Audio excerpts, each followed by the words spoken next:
ഈ ജനങ്ങൾ യേശുവിൻ്റെ അടുക്കൽ ധാരാളം വരുന്നത് കണ്ടപ്പോൾ, സ്തോത്രം, യേശു കർത്താവ് ഫിലിപ്പോസിനോട് പറഞ്ഞു, ഇവർക്ക് തിന്നുവാൻ നാം എവിടെ നിന്ന് അപ്പം വാങ്ങും? സ്തോത്രം. ഇവിടെ ഒരു ബാലകനുണ്ട്, അവൻ്റെ കയ്യിൽ 5 യവത്തപ്പമുണ്ട്, 2 മീനുണ്ട്.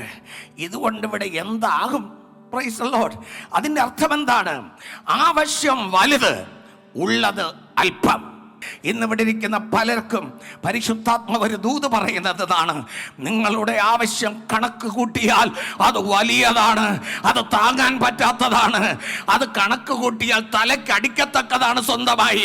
പക്ഷേ ആമീൻ, ഉള്ളതോ വെറും അല്പമാണ്. പക്ഷെ ഒരു കാര്യമുണ്ട്, ഉള്ളതിനെ തിരുപ്പാദത്തിലൊന്ന് സമർപ്പിച്ചാൽ, അതിനെ സ്തോത്രം ചൊല്ലി, അതിനെ അനുഗ്രഹിച്ച്, അതിനെ വിഭാഗിച്ച് നിന്റെ കയ്യിലോട്ട് അവൻ തിരിച്ചു തരുമ്പോൾ നീ അത് അനുഭവിച്ചാൽ തീരുകയില്ല. അത് നീ അനുഭവിച്ച് ആസ്വദിച്ചാൽ തീരുകയില്ല.